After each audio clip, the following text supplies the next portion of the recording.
નમસ્કાર દર્શક મિત્રો, વોઇસ ઓફ વડોદરા ન્યૂઝમાં આપનું હાર્દિક સ્વાગત છે। વડોદરા શહેરમાં ડોર ટુ ડોરની ગાડીઓની અંદર કચરાનો ચાલતો ભ્રષ્ટાચાર।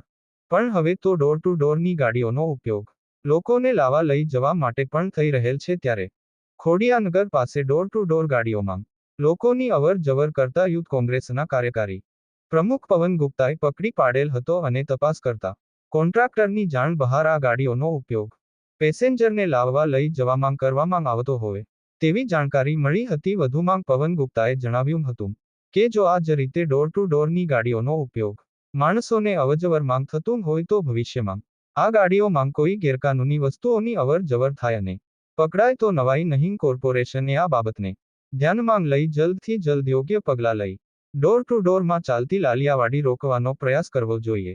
બ્યુરો રિપોર્ટ નિસાર મહેંદી સાથે હજરત ખાન, વડોદરા।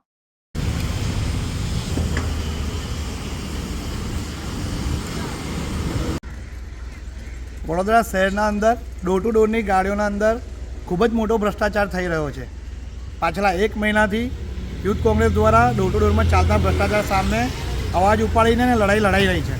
ત્યારે વડોદરા શહેરના ખૂણા જુદા જુદા વિસ્તારોમાં જુદા જુદા ઝોનોના અંદર કચરાની ગાડીઓના અંદર ડ્રાઇવિંગ લાઇસન્સ, આઈ કાર્ડ, ઠેલા લટકાઈને ફરવા, નંબર પ્લેટ વગરની ગાડીઓ લઈને ફરવી, મેન્ટેનન્સ વગરની ગાડીઓ લઈને ફરવી, આવા અલગ અલગ પ્રકારના ભ્રષ્ટાચારો તો પકડાયા જ છે। પણ આજે ડોર ટુ ડોરની ગાડીઓમાં એક નવો ભ્રષ્ટાચાર પકડાયો છે કે ડોર ટુ ડોરની ગાડી દ્વારા પેસેન્જરોને અવર જવર કરવાનું પણ કામ કરવામાં આવી રહ્યું છે। ત્યારે કોન્ટ્રાક્ટરોને જાણ નથી હોતી કે એમની ડોર ટુ ડોરની ગાડીઓ ક્યાં ફરી રહી છે, અધિકારીઓને જાણ નથી હોતી કે ડોર ટુ ડોરની ગાડીઓ ક્યાં ફરી રહી છે। આજે ડોર ટુ ડોરની ગાડીઓના અંદર પેસેન્જરોની અવર જવર થઈ રહી છે। આવનાર દિવસોના અંદર કોઈ એવી વસ્તુઓની અવર જવર થાય કે જેનાથી દેશને, શહેરને અને લોકોને હાનિ પહોંચાડવામાં આવતી હોય અને એ અવર જવર થતાં પકડાય તો નવાય નહીં।